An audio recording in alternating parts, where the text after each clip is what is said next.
Donc on va essayer de voir si déjà le son est bon. Moi je vais attendre le retour dans mon smartphone.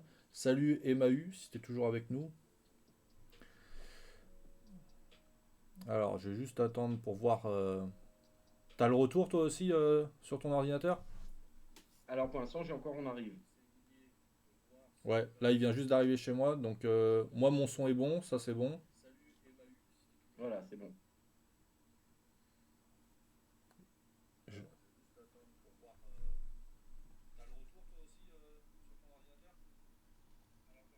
Ouais, on t'entend bien. Donc évidemment, ouais, mais j'ai pas le son du PC, moi. Ok.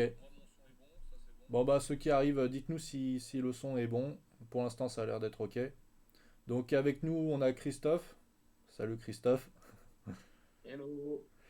Alors, Christophe, du coup, va nous parler de son paramoteur électrique, de son prototype. Salut Vivi. Dites-nous si le son est bon, s'il vous plaît, les gars. Normalement, le son de Christophe est bon et suffisant. Ouais, on a fait quelques tests, ça devrait aller. Ouais, voilà. Alors, du coup, Christophe, est-ce que tu peux nous parler bah, si tu as envie, brièvement de toi, et puis après, si tu peux nous parler directement de ton paramoteur électrique, de quoi il s'agit en gros? Ok. Alors moi, je m'appelle Christophe Marthe, j'ai 46 ans, enfin je vais sur mes 46 ans, et je développe donc un projet de paramoteur électrique innovant depuis déjà quelques années. Et la principale caractéristique donc du Dragonfly, c'est d'avoir une configuration bimoteur, donc D'accord. birotor, bihélice. Et je vais vous expliquer après les avantages de cette configuration et pourquoi j'ai choisi cette configuration-là. Ok. Grosso modo, donc j'ai commencé le projet fin 2017 et le premier vol d'essai a été fait en fin 2021. Pour vous dire le lag qu'il y a entre le début du projet et le vol d'essai. D'accord. Mais Donc ça va, c'est encore assez euh, récent en fait. ouais, ça fait 4 années, quoi. Après, évidemment, je suis pas à temps plein dessus. Les premières années, c'était vraiment comme ci, comme ça. Ouais. Voilà, il fallait que je fasse des tests, des essais moteurs, des essais batterie pour retrouver les meilleures configurations possibles. Et voilà, Ok. d'où le délai Parce que tu fais assez ça en important. plus, du coup, c'est une activité que tu as en plus de ton boulot. Tu fais ça quoi, le soir, le week-end? En ce moment, c'est 60, c'est pas loin de 60 heures semaine, puisque je prépare les événements qu'il y a la saison d'événements, donc de salons, de meetings. On sera notamment à la Ferté-Alais le Ok. week-end dans 2 semaines, voilà, le 18 Ouais. et 19 juillet. Et donc, c'est beaucoup de boulot, quoi. Ok. Bah, En ce j'espère qu'on se moment, croisera à la Ferté-Alais, du coup. ouais, ouais, voilà. Ok. Tu penses, du coup, tu me disais que peut-être que tu pourras peut-être pas voler, il n'y aura pas le temps à la Ferté-Alais pour le faire voler? Alors, c'est pas une question de temps, c'est une question de météo. Ah, c'était la météo et c'était pas que le créneau dont tu me parlais, le petit créneau Voilà, là? alors on a un créneau, c'est-à-dire que tous les paramoteurs sur le meeting donc, qui dure 2 jours sur la Ferté-Alais, ils ont un créneau de 10 minutes. D'accord. On va faire l'ouverture donc vers 12h40, il me semble, du meeting, quoi, le samedi. Et donc voilà, il faut savoir que le paramoteur, c'est bien parce que on peut décoller quasi de derrière chez soi si on a un terrain assez Ouais. important. Le souci, c'est qu'on est super, super soumis aux conditions aérologiques. Donc, D'accord. c'est-à-dire, il pleuvine ou il y a des risques de pluie, on ne peut pas y aller. Il y a trop de vent, on ne peut pas y aller. Et donc là, dans mon coin, c'est assez catastrophique pour la petite histoire ce printemps et cet hiver. À savoir que j'ai pu faire 2 vols quoi, sur une journée. Pour vous dire, les créneaux, ils sont vraiment très, très réduits en ce moment. Ouais, ouais. Mais Ça on ralentit espère un que peu ça ta va évoluer. progression. Ah ben ouais, ouais, parce que moi je dois faire des vols d'essai de confirmation, voilà, de vérification. Voilà, ce que j'ai oublié avant de préciser dans le cadre de ce projet, ce qui est super important, c'est la sécurité aussi. Ouais. Le but, c'est pas de se faire mal, quoi. Donc, ça demande énormément de tests au sol, de tests sur portique. Et une fois que les tests au sol et sur portique, ils ont été validés, avec des coefficients de sécurité, D'accord. euh, bah, on peut décider donc de faire un vol d'essai. Et donc, et chaque modification de la machine, elle, elle nécessite une revalidation au sol avant de faire un vol d'essai. D'accord, très bien. Donc du coup, tu as commencé par le paramoteur thermique, j'imagine, depuis pas mal de temps? Alors, ouais, j'ai pas précisé ça. Alors, moi, je suis breveté paramoteur depuis 2012. Ouais. Et donc, je volais régulièrement en thermique donc entre 2012 et 2020, puisque 2020, c'est mon tout dernier vol en thermique. J'ai D'accord, ouais, pu t'as ressortir. carrément arrêté après. Ah, j'ai pu ressortir la machine thermique parce qu'il y a tellement d'avantages au Dragonfly. Et puis, ouais, voilà. Euh, Comment t'as fait la J'ai pu- transition? Pourquoi t'es passé du thermique à l'électrique? Ça a été quoi l'opportunité? Alors, c'est pas vraiment une opportunité, c'est voilà, le fait que je pense qu'il faut faire un peu quelque chose pour la planète en ce moment. Ouais, Et si on peut développer des solutions qui ont un impact moins important sur l'environnement et qui permettent en même temps donc, de gagner en confort d'utilisation, voilà, on s'en passer. ok, Donc voilà. Après, je suis ingénieur mécanicien à la base, formation. d'accord. Et donc, comme j'aime voler, j'ai voulu réunir un peu les deux, mes compétences d'ingénierie et ma passion du vol dans le cadre de ce projet. Donc, donc direct, Et donc, t'as créé ta machine. pardon?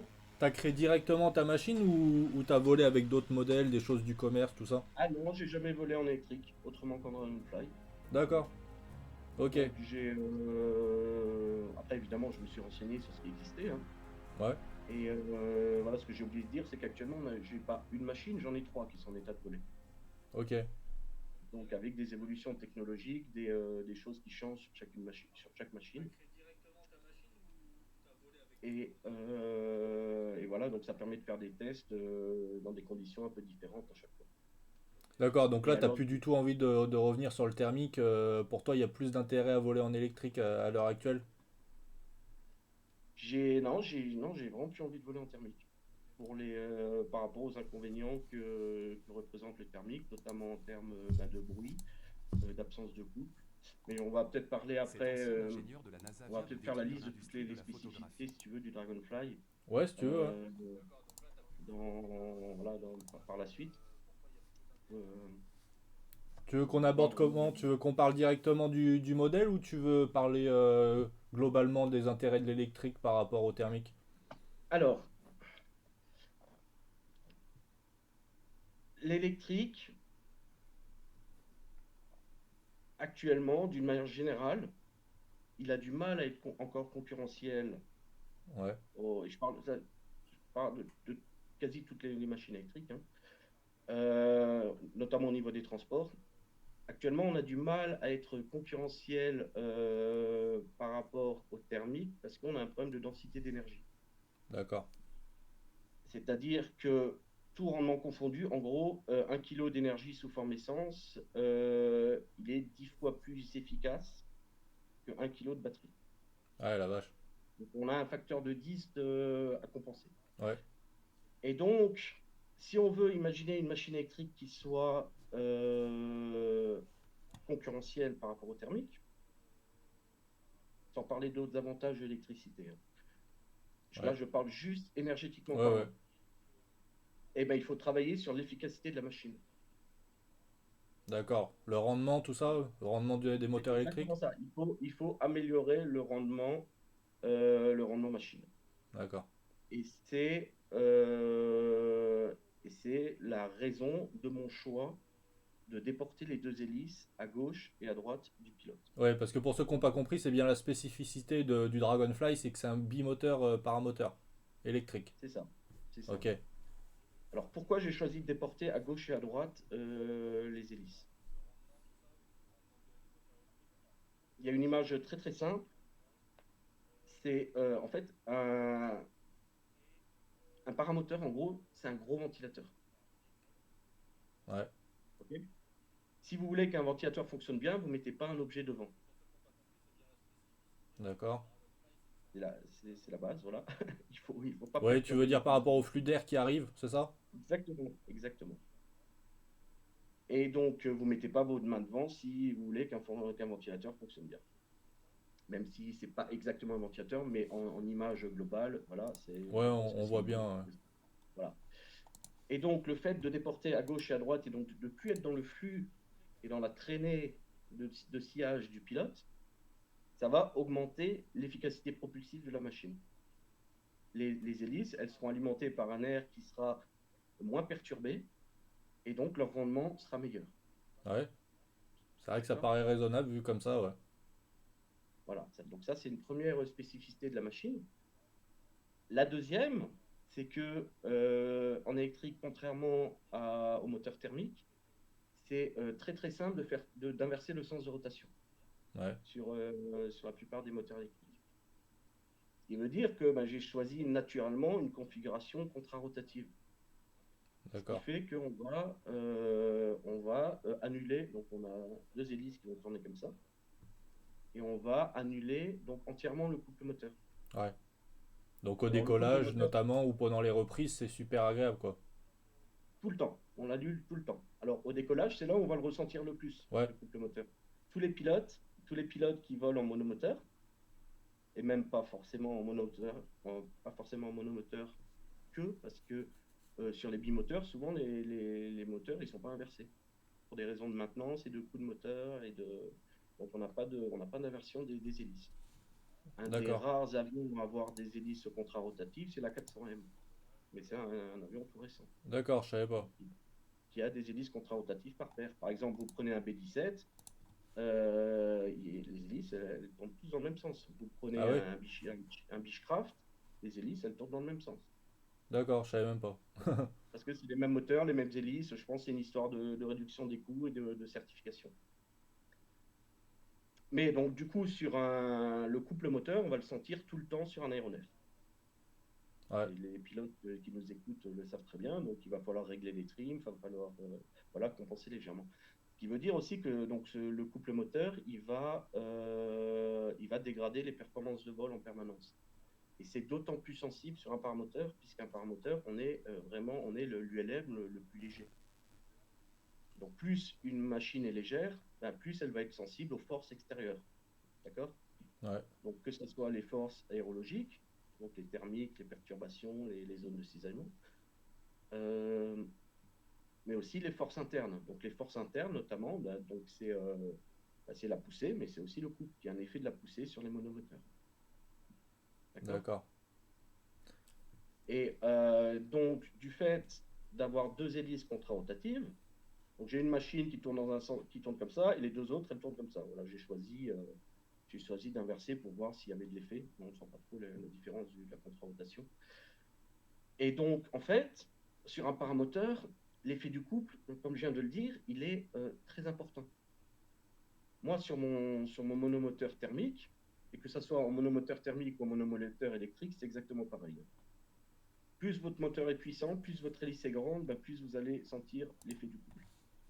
Ouais, Et plus la demande de poussée est importante, évidemment. Là où vous sentez le plus de couple en paramoteur, c'est au décollage et dans les phases de reprise d'altitude. D'accord. Et donc sur un Dragonfly, on va. Non, avant de parler de l'absence de couple, on va parler des effets du couple donc sur un moteur, sur un paramoteur monomoteur. ouais, Eh bien, ça fait qu'on ne va pas pouvoir tourner aussi bien à gauche qu'à droite. Et sur un d'accord. paramoteur monomoteur, c'est très très important. J'ai analysé plusieurs fois mes courbes GPS quand je volais en monomoteur thermique. Et ben, je faisais plus de 80% de mes virages dans un sens, c'est-à-dire à gauche. Ah oui, c'est beaucoup plus Parce que confortable. parce que c'est quasi impossible des fois de tourner de l'autre côté. Ah ouais, je savais pas du tout. Parce qu'en avion, Et il faut, ça se ressent beaucoup pas. Enfin, moi, j'ai pas le souvenir en avion d'être plus à l'aise à tourner à gauche qu'à droite par rapport au couple. on est d'accord, parce que c'est un peu ce que je disais avant. Un avion, c'est plus lourd, Bah ouais, ça ouais. a des ailerons plus importants. Si c'est des commandes hydrauliques, c'est pas toi qui fais l'effort. Nous, on n'a rien. Sur un paramoteur, c'est nous qui tirons, tu vois. Ouais, juste les câbles. Et Et voilà, et pour tourner, donc moi sur ma machine thermique, j'avais beaucoup de mal à tourner à droite. Donc je devais tirer beaucoup, beaucoup plus. Et après, sur la poignée de droite, quand je voulais tourner à droite. D'accord. Voilà. Et, euh, et ça, c'est un. Donc déjà, c'est un problème de confort. Donc le fait, on a une machine qui se comporte de manière asymétrique. Donc c'est un problème de confort. Ouais. Mais ça peut être aussi, ça peut engendrer aussi des problèmes de sécurité. Si on a, voilà, si on veut éviter un obstacle en l'air, si on n'a pas une maniabilité asymétrique, ça peut être problématique. Qu'est-ce qui peut se passer? Tu parles directement tu penses à la fermeture d'aile ou il peut se passer autre chose? Moi, Non, j'y là, je connais pense pas à rien. la fermeture d'aile, je pense juste à la manœuvrabilité de la machine et à D'accord. la maniabilité de la machine. Ça peut être Voilà, on dangereux de va, ne pas pouvoir bien tourner, on va dire peut-être si on est en basse hauteur, ce genre de choses. c'est ça, c'est ça, c'est ça. Si on veut éviter un obstacle et que, ou un autre paramoteur en l'air, par exemple, là, dans une zone un peu dense durant une concentration, voilà. Euh, donc ça peut poser des problèmes, voilà. D'accord. Mais c'est surtout une histoire c'est avant tout une histoire de confort. C'est-à-dire qu'en volant en Dragonfly, on va retrouver des sensations du parapente, puisque je fais aussi Ah du oui? parapente. On va retrouver les sensations du parapente dans la maniabilité. On va pouvoir tourner comme on n'a plus de couple. Le couple s'annule entièrement du fait des deux hélices qui vont tourner au même régime de rotation. On va, euh, on va avoir la maniabilité purement symétrique à gauche comme à droite. Ouais. Ok. C'est sûr que ça Donc paraît ça, plus pratique si tu veux faire un vol de pouvoir tourner aussi bien à gauche qu'à droite. Je m'imagine mal en voiture avoir un problème pour tourner à gauche et pas à droite. voilà, voilà. Alors tu fais bien de parler de la voiture parce que c'est un peu le deuxième impact du couple moteur sur un paramoteur, c'est que tu vas jamais voler droit quand tu vas mettre les gaz. Ok. Pourvu que tu mettes un peu de gaz, même en palier, tu vas jamais voler droit. C'est un peu comme si tu avais une géométrie qui était mal réglée Ouais, sur ta ouais. voiture. Ça, je Vu que connais, tu moi, as le volant indicateur, ça tourne toujours. Voilà, mes ça deux tourne bagnoles, elles ont tout besoin seul à d'une gauche. géométrie, donc je vois tout à fait. Ouais. Voilà, c'est C'est archi exactement chiant. ça. Donc, sur un paramoteur classique, monohélice, donc encore une fois, qu'il soit électrique ou thermique, on va avoir du mal à maintenir un cap vraiment parfaitement droit. Mais alors, on a aussi un système de trim, donc on va régler les trims légèrement asymétriques au niveau des accroches de l'aile. On a des trims sur les paramoteurs et on va régler légèrement asymétrique pour essayer de compenser ce couple. Mais ce qui veut dire que ton aile, elle est plus réglée au plané optimum. Ouais, et puis du Elle coup, on va être perd des dégradée. performances.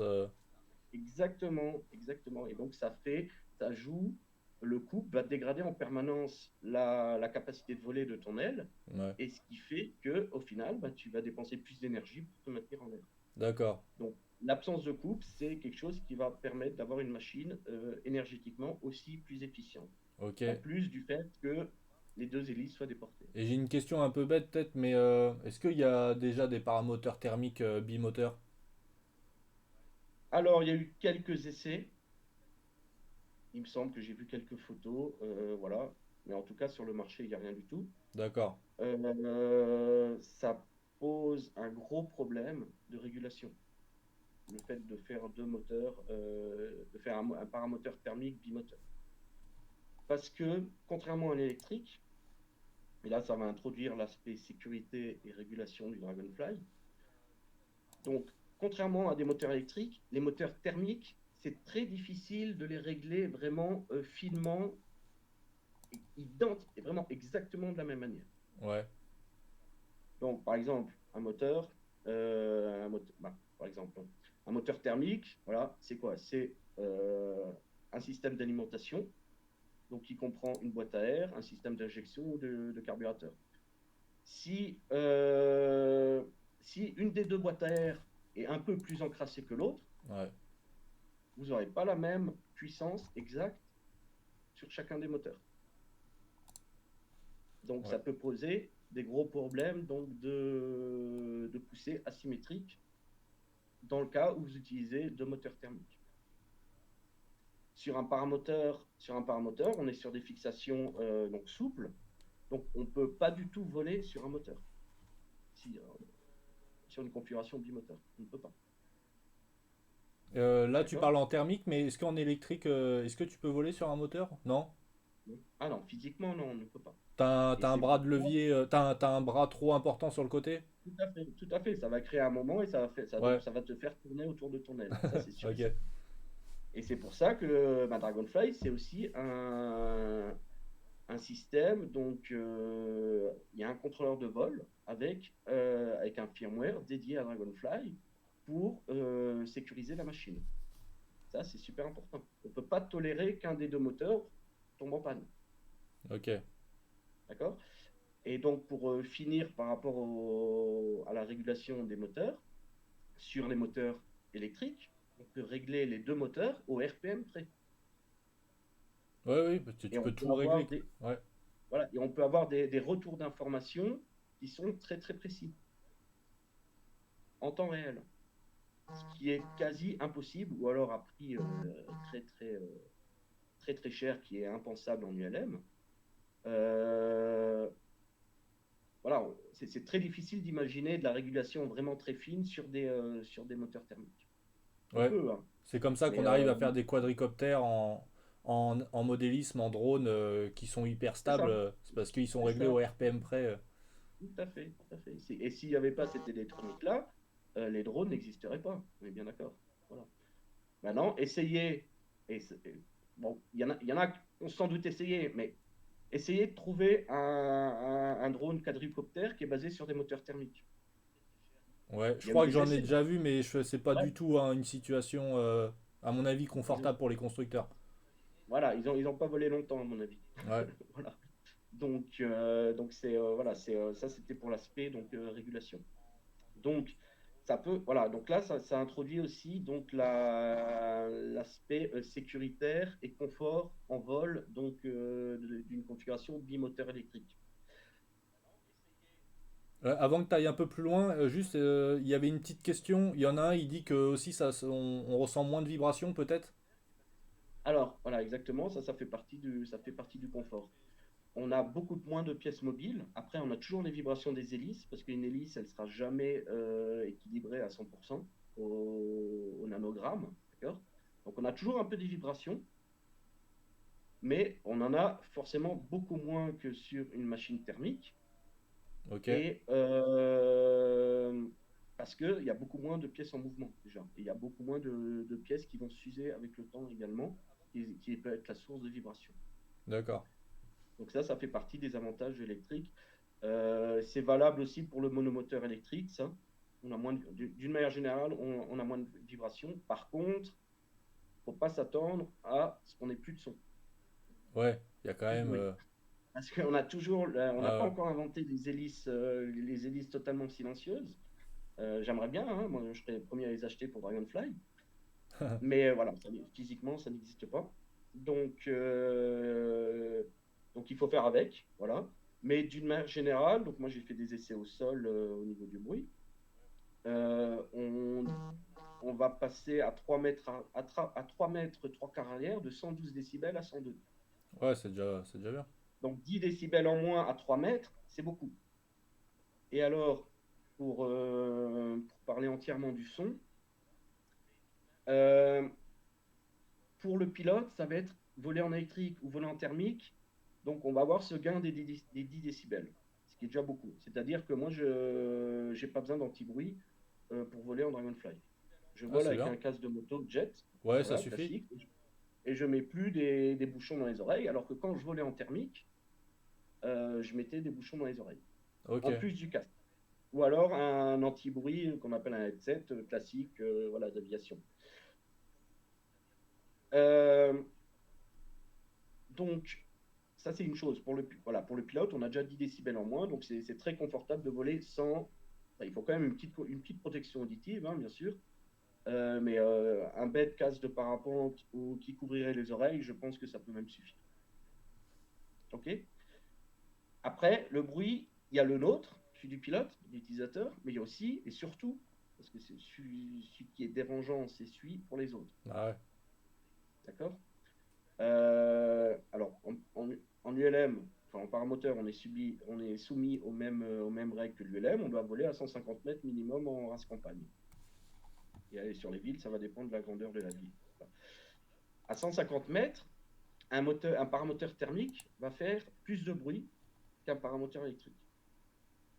D'accord. Pourquoi? Parce que donc le bruit donc d'un paramoteur thermique, c'est un, le bruit du pot d'échappement, et deux, le bruit de cisaillement des hélices. Le bruit de cisaillement des hélices, on va avoir le même grosso modo le même sur un électrique. OK? Mais le bruit du moteur thermique, évidemment, on l'a plus sur un moteur électrique. Si vous démontez l'hélice d'un paramoteur électrique, ça fait quasi plus de bruit. Un tout petit sifflement aigu, mais Et rien. voilà, ça fait un petit sifflement. Voilà, je pense que tout le monde a entendu un moteur électrique, voilà, euh, sans hélice. Ce que je veux dire par là, c'est que la propagation du son dans l'atmosphère, et ça, je pense que tous les pilotes le savent, la propagation du son dans l'atmosphère va dépendre de la nature des fréquences. Ouais, Quand vous avez un bal qui est à 5 ou 10 km de chez vous, suivant le sens du vent, des fois vous entendez les basses. On est ouais. d'accord. Voilà, une fête du village ou voilà, ou même un feu d'artifice lointain, c'est les basses que vous entendez. Parce que les basses, elles vont se propager beaucoup plus dans l'atmosphère. Ouais. Et aussi à travers les matériaux, c'est beaucoup plus dur d'arrêter les basses que les aigus. Exactement. Mais, ben, l'air, c'est un matériau. Ouais, Donc, c'est voilà. vrai. Après, chaque matériau a ses vitesses de propagation qui vont dépendre et c'est donc il y a les vitesses de propagation d'une part, et ensuite il y a les atténuations qui sont liées aux fréquences d'autre part. Dans chaque matériau, c'est différent. Un, un pot d'échappement, il va créer plutôt des basses. Et c'est pour ça D'accord. que à une distance assez importante, les machines électriques sont beaucoup, beaucoup plus silencieuses. Moi, j'ai fait des essais à 200 mètres, plein gaz, on n'entend quasi plus un dragonfly. Ok. Il y a une vidéo, d'ailleurs, je crois que c'est celle-là que tu es en train de montrer, là. Ou alors celle avec la wasabi, donc c'était sur le même terrain. À un moment, ben, on fait un zoom vraiment très lointain. Mais je ne sais pas si vous entendez le son des vidéos, vous. Non, Donc, je l'ai pas mis parce que j'avais peur que ça ben soit voilà. trop fort. Ouais, après, j'invite voilà, tout le monde à regarder la chaîne de Dragonfly. Voilà, là, c'est filmé avec le zoom. Là, on entendait vraiment, c'était vraiment réduit. Donc voilà, le pot d'échappement, c'est des basses. Par contre, le bruit de cisaillement des hélices et donc des hélices dans l'air, c'est plutôt des médiums et des aigus. Ce qui fait que le bruit de l'hélice va être plus atténué que le bruit du pot d'échappement. D'accord. Donc voilà pour l'avantage au niveau du bruit, donc du confort d'utilisation par rapport aux autres personnes. Ok. Donc les riverains seront quand même plus contents, en tout cas ceux, peut-être peut-être pas ceux trop proches de la plateforme, mais ceux un petit peu plus loin, et ça ira mieux quoi. Là, derrière, on vient de voir une remise. Ah non, mais il y a du lag, hein, donc Il y a une minute je à peux peu pas près de commenter décalage, ouais. ouais, je peux pas commenter la vidéo. Mais là, on a une reprise d'altitude. Voilà, il faut écouter la vidéo avec la reprise d'altitude au moins.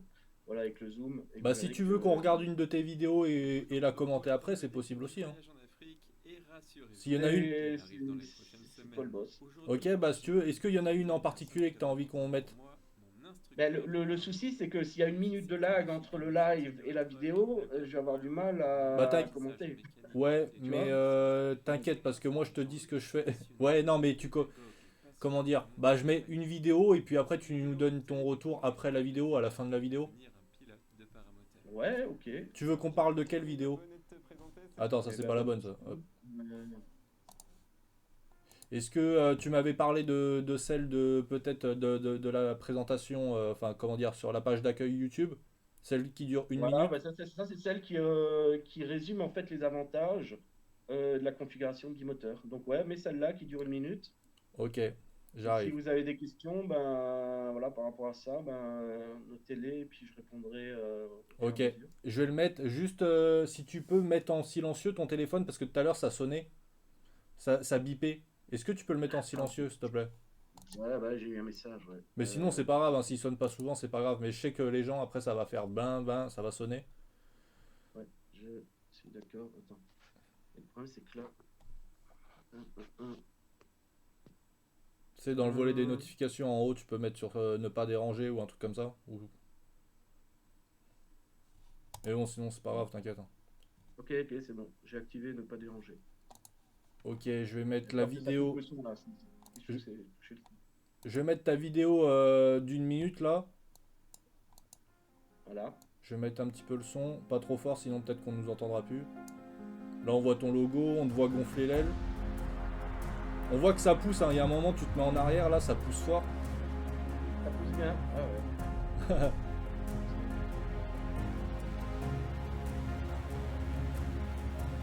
Alors, j'aurais peur aussi que les hélices, elles touchent le sol. Non, t'as pas intérêt à te viander sur tes fesses, Alors, non? alors, il y a toujours le châssis en bas, tu vois. Mais comme j'ai dit avant, l'électrique permet énormément plus de sécurité active que le thermique. Donc, c'est-à-dire que si tu tombes sur tes fesses, la machine, elle va le détecter. On va D'accord. analyser les vibrations et les accélérations en permanence sur la machine, et donc elle va couper les hélices automatiquement. D'accord. C'était une idée que Et j'avais donc, tout à l'heure, c'est que peut-être tu peux aussi, si t'as besoin, tu peux couper complètement les moteurs en vol si t'as envie de planer. tout à fait, tout à fait, Ça, c'est un c'est gros plus, possible. ça, quand même. Si tu arrives à accrocher un thermique, tu peux sans problème couper les moteurs. Alors peut-être Et, que les paramoteurs thermiques le font aussi, mais il y a et, peut-être les, tout. Hein, comment? ouais, et les rallumer après. Bah oui, c'est ça l'intérêt. En thermique, généralement, on conseille de ne pas couper Ouais. en vol. Moi, ça m'est déjà arrivé parce que j'ai appuyé sur le couteau et puis une fois, j'ai eu une panne d'essence, voilà, parce que j'étais trop optimiste, tu vois. Donc, ça m'est arrivé 2 fois de ne plus avoir de moteur. La fois où j'ai appuyé sur le couteau, eh ben, j'ai pu la rallumer parce que j'ai pu reprendre c'est un démarreur, c'est pas un démarreur électrique que j'ai moi, c'est encore un démarreur genre tondeuse à gazon, tu vois. Ouais. Donc, j'ai pu récupérer la poignée de démarreur. Mais suivant ta morphologie, c'est pas évident pour tout le monde Ouais, de doit faire être un ça. petit peu derrière et puis le geste doit pas être simple à faire. Et surtout suivant ta machine aussi. Il y en a certaines, c'est limite pas accessible, quoi.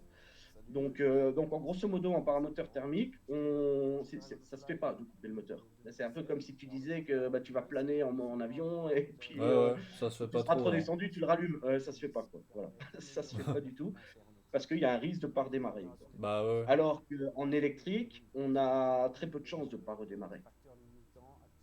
Parce qu'un moteur électrique, c'est quand même, d'une manière générale, c'est quand même plus fiable qu'un moteur thermique au démarrage.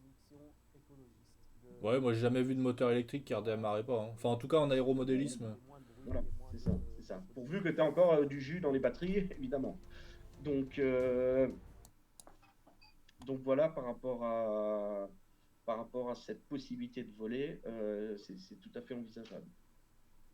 D'accord. Alors, Alors, tu veux parler de quoi? Dis-moi. Alors, moi, je voulais parler un peu de la sécurité, donc voilà, par rapport à la sécurité active, par rapport à la, au, con- au- à un autre effet du couple que j'ai pas encore parlé. D'accord. Euh, donc, le couple moteur voilà, sur un paramoteur monomoteur, donc sur un paramoteur monomoteur, il va créer une force légèrement différente au niveau de l'aile. Ouais. C'est-à-dire qu'il y a un élévateur, donc les élévateurs, c'est ce qui rejoint les suspentes, hein, c'est nos points d'accroche, hein. Il y a un élévateur qui va être légèrement plus chargé que l'autre. Donc un côté de l'aile qui va être plus chargé que l'autre, ou un côté d'aile qui va être moins chargé. Et donc, c'est pour ça aussi, c'est pour ça que j'en parle par rapport à la sécurité, qu'un Dragonfly va décoller plus vite. Il va Ouais. décoller plus vite parce que comme on n'a pas cette charge asymétrique, il y a 100% de l'aile qui va commencer à voler D'accord. en même temps. Sur un paramoteur classique, il y a toujours un côté de l'aile qui va commencer à voler avant. Ouais. C'est le côté qui va être plus chargé. Donc le côté où le coupe-moteur tire dessus. Et ce qui fait que bah, les premiers mètres sur un paramoteur classique, monomoteur, vous allez devoir toujours. Vous n'allez pas décoller vraiment droit. Vous allez avoir une petite trajectoire et vous allez corriger, quoi. Et donc, qui dit correction de l'aile, bah, c'est aussi tout de suite des pertes de performance. Ok, perte de Et c'est pour ça performance. que là, Et tu penses pouvoir quantifier ça en mètres ou pas? Ou c'est trop approximatif? alors là, ben là, la vidéo que tu viens de montrer, et puis d'autres aussi, on voit qu'un Dragonfly, malgré, parce que je fais quand même 90 kilos, donc je suis quand même dans la gamme moyenne haute des pilotes de paramoteurs, euh, tous les décollages que je fais, ils se font en quelques pas. Évidemment, la distance de décollage va dépendre du vent. Mais par Bah exemple, oui. la vidéo que tu as montrée avec l'aile jean orange, il n'y Ouais. avait quasi pas de vent. On voit la manche elle est comme ça, elle est comme ça, quoi. Donc, et pourtant, ça décolle aussi rapidement. Et pareil, dans les jours qui suivaient, j'avais fait un vol avec une Wasabi. Donc, c'était une aile blanche. Et donc, pareil, le vent n'était pas très fort et ça décolle en quelques pas. Donc, alors, quantifier exactement, il faudrait vraiment faire plus de tests. Mais à mon ressenti, je pense qu'on divise au moins par deux la course d'envol. Ouais, c'est pas mal. Donc, divisé par deux la course d'envol, c'est en paramoteur, enfin, en paramoteur et dans tous les aéronefs, plus vite on est en l'air, mieux c'est. C'est Bah ouais, encore une ouais. fois Plus tu un t'éloignes du facteur. sol, mieux c'est aussi. Voilà, voilà le taux de montée et la distance de décollage, c'est deux facteurs sécuritaires. Plus on va décoller vite, plus on va monter vite, bah, plus on sera vite en sécurité. Vous êtes d'accord avec ça, je pense. En effet, ouais, en avion, ça va être la même chose. Voilà. Donc c'est une règle de l'air. Donc voilà, l'absence de coupe va faire que en fait, ton aile elle va voler mieux quand tu es en vol, mais aussi au décollage. Et donc une autre conséquence de cette absence de couple, c'est que ton aile, elle va être moins sensible aux fermetures aérologiques de l'aile. Comme on se retrouve, comme j'ai dit avant, en mode pseudo-parapente, hein, parce que c'est pas vraiment du parapente, hein, mais au niveau de la maniabilité, on est comme un parapente, on tourne aussi bien à droite qu'à gauche.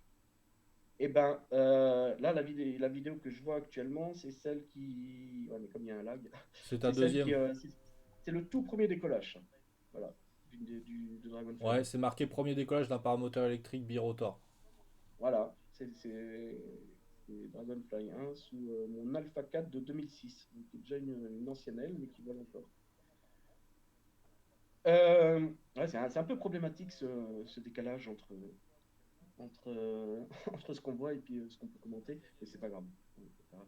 Peut-être que je peux le régler Euh, dans les paramètres pour la prochaine fois, ouais. Ouais, non, je pense que c'est un problème de flux de YouTube qui. Non, non, ça va être compliqué. Mais j'essaye Euh, de pas switcher de vidéo trop vite, comme ça, si jamais tu ouais, veux parler de la vidéo qui vient de passer, tu ouais, peux. ouais, ouais. Donc voilà, je finis là avec cette histoire puisqu'on est encore dans la sécurité, hein. Ouais, Voilà, le principal problème des paramoteurs et la plupart, vraiment l'immense majorité des accidents graves sont liés aux fermetures d'ailes.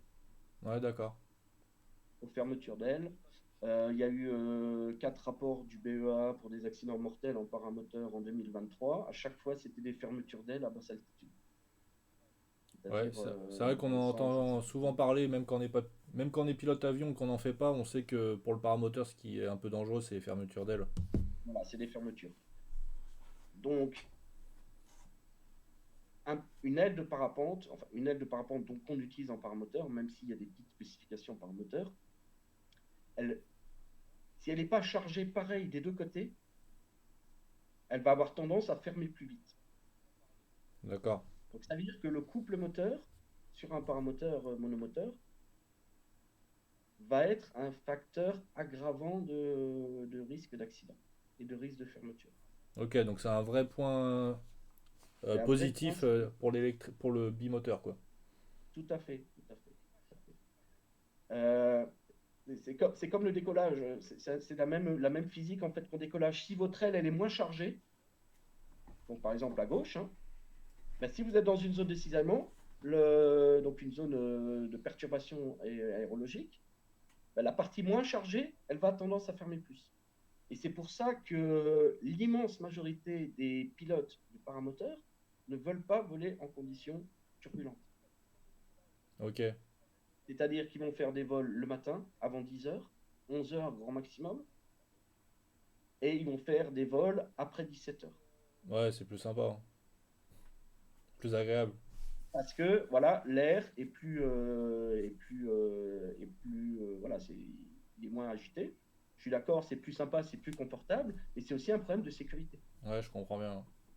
C'est-à-dire que si on a une aile qui est plus sensible aux fermetures, on va pas risquer de se faire mal, quoi. Voilà, le but de voler, c'est pas de se faire mal, c'est Ok. de voler dans des conditions de Il sécurité. y avait une petite Et alors question là, de quelqu'un, attends, c'est de Wilfried. Est-ce que la certification des ULM avec moteur électrique comment ça se passe pour la certification? qu'en est-il de la certification ILM avec les moteurs? Donc là, je pense qu'il veut parler des deux moteurs. Il paraît que. Non, attends. Avec les moteurs électriques, ouais. À mon avis, c'est le fait qu'il soit électrique et en plus que tu sois en bimoteur, ouais, j'imagine. Alors, non. Alors, le fait que ça soit électrique, ça change rien. Ok. Mais effectivement, au niveau des deux moteurs, il y a un aspect réglementaire à travailler. C'est en cours. Voilà, on discute avec la fédération, on discute avec la DGAC, on discute avec la DSAC. Ok. Donc, c'est en cours. Maintenant, il faut savoir que le texte qui règle l'aspect réglementaire, il date de 98. En 98, donc il spécifiait que généralement, ben, l'ULM devait être monomoteur, ce qui est déjà pas entièrement vrai parce que les aérostats, ils ont droit au multimoteur, sans limitation de nombre de moteurs. Donc Ouais. les aérostats, maintenant les montgolfières à moteur et c'est les ballons à hélium. Ouais, ouais. C'est assez rare hein, parce que c'est très très contraignant. Mais ils sont classés je pense que c'est la classe 5 ULM. Et eux, bah, ils ont déjà droit au multimoteur. D'accord? Ouais. Il n'y a pas de limitation, donc on peut en mettre 8. On imagine bien que c'est par paire hein, sur un petit dirigeable. Hein. Mais on peut en mettre 2, on peut en mettre 4, on peut en mettre 6, on peut en mettre 8, on peut en mettre 12 si on veut. La réglementation n'a aucune limite là-dessus par rapport au nombre de moteurs. D'accord. Et ce n'est pas forcément des moteurs électriques, ça peut être des moteurs thermiques. Mais voilà, là, il considère que s'il y a une panne moteur des moteurs sur un petit dirigeable, ben, c'est moins problématique que sur un paramoteur. Et c'est vrai, tout à fait vrai. D'accord. Donc Et c'est c'est pour vrai ça. que Voilà. la réglementation évolue du côté des trois axes en termes de masse et de puissance. Alors pourquoi pas pour Tout à les fait. Voilà, paramoteurs? il faut savoir que voilà, la réglementation, elle est là pour protéger. Donc protéger l'utilisateur, protéger les tiers et protéger l'environnement. Si l'environnement, on peut le mettre dans un tiers, hein, si on veut. C'est Ouais, un ouais. tiers moral. Euh, donc, si à l'époque, on disait que les paramoteurs sous-entendus thermiques avaient droit qu'à un moteur, c'est pour les raisons que j'ai évoquées avant. C'est que pour synchroniser deux moteurs thermiques, c'est beaucoup plus compliqué que pour synchroniser deux moteurs électriques. Hmm. Et on n'est pas à l'abri, par exemple, d'un givrage d'un des deux carburateurs de manière asymétrique. On n'est pas à l'abri d'une rupture de câble d'accélérateur d'un des deux. On n'est pas à l'abri d'un papillon de gaz qui va se bloquer sur un des deux. Ouais. Et donc, c'est ça qui justifiait, en fait, à l'époque, puisque le texte, il date de septembre 98, il a été modifié plusieurs fois. La dernière modification, donc c'est un arrêté ministériel, elle date de août 2019. Donc, il y a des évolutions, notamment au niveau de l'électrique. Et donc, ça justifiait à l'époque que c'était très compliqué de pouvoir accepter plusieurs moteurs sur un paramoteur et sur un ULM d'une manière générale. Parce que des bimoteurs, il y en a eu dans les années 80. Et donc, ils sont D'accord. revenus un peu en arrière, peut-être parce qu'il y avait des problèmes au niveau ben, justement de la synchro des hélices, c'est notamment ça, hein, la synchro des hélices, quoi, la synchro de la poussée, en fait, et donc, on est en train donc, de travailler avec la fédération et la DGAC pour faire avancer ce point de vue-là. Et tu le sens favorablement là? Tu penses que ça va bouger? Ben, il faudrait que ça bouge, ouais, parce que, comme dit, moi, j'ai qu'une poignée de gaz. Ben, d'ailleurs, je peux vous la montrer, j'en ai là. Voilà. Donc, la poignée de gaz d'un Dragonfly, c'est une manette. Voilà, déjà, c'est une manette sans fil. Donc on va la fixer au poignet. Donc tu gères les deux moteurs avec une seule manette, ça c'est automatique en Exactement, fait. ben, heureusement, heureusement. Ouais, Et sinon ça après, je peux. serait hyper dangereux. Ben voilà, le pilote n'a jamais accès à la gestion différentielle des moteurs. Alors que sur un supposé ULM avec deux moteurs, il faudrait deux poignées de gaz, Bah deux oui, moteurs thermiques. même sur les Voilà, avions bimoteurs, t'as plusieurs manettes. tout à fait. Et il y a des réglages de richesse différents, il y a des réglages de RPM différents, on a des tachymètres RPM pour chaque moteur. Tout ça, sur un Dragonfly, il n'y a pas. Tout est géré automatiquement et électriquement.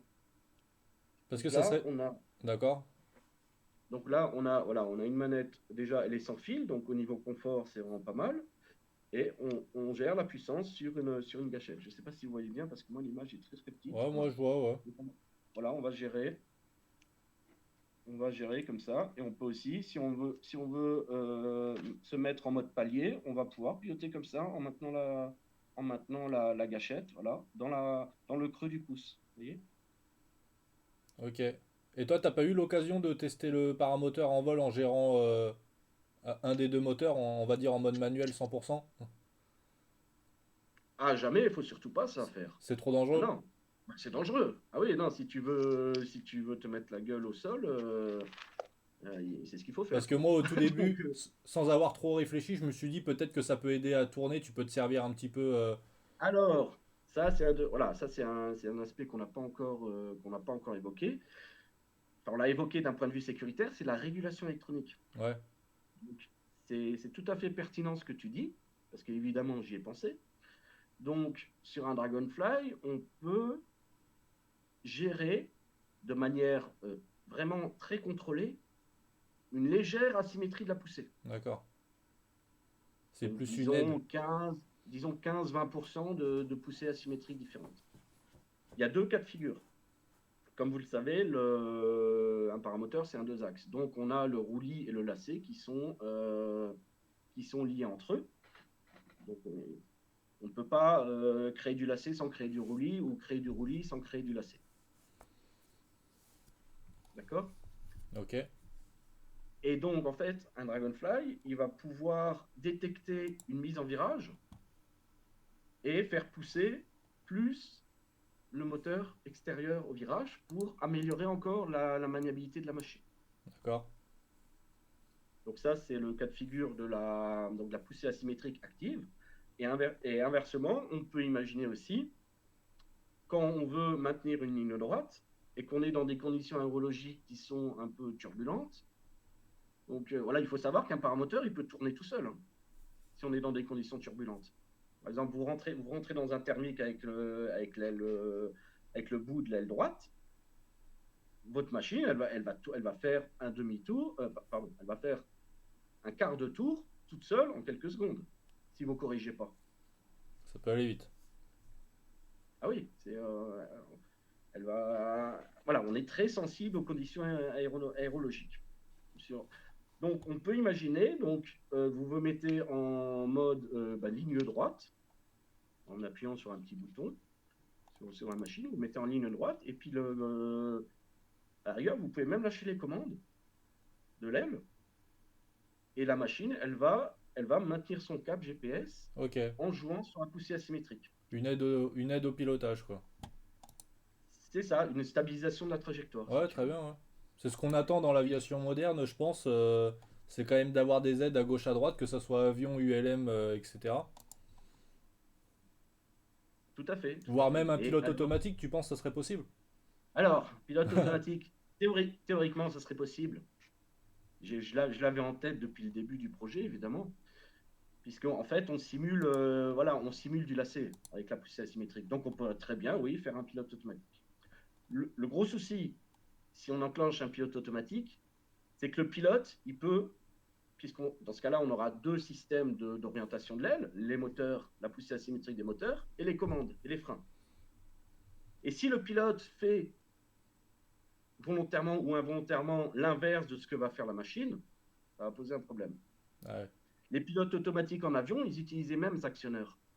Vous voyez? ouais, Sur les bimoteurs, on ne va pas faire de la poussée asymétrique pour créer du lacet. Ça ouais. n'existe pas en avion. à ma connaissance, hein, ça n'existe pas. Non, je crois pas. Donc si on n'utilise pas les mêmes actionneurs pour diriger l'aile, il peut avoir des conflits physiques. Donc le pilote automatique, c'est envisageable, mais il faut vraiment que le pilote ne touche plus les Ouais, commandes. c'est ça, faudrait les Et ça, verrouiller. Faudrait que ouais, ça on peut télécommande en pas. mode On peut verrouillé. pas. Tout à fait, mais en paramoteur, on peut pas. On Ouais. peut pas.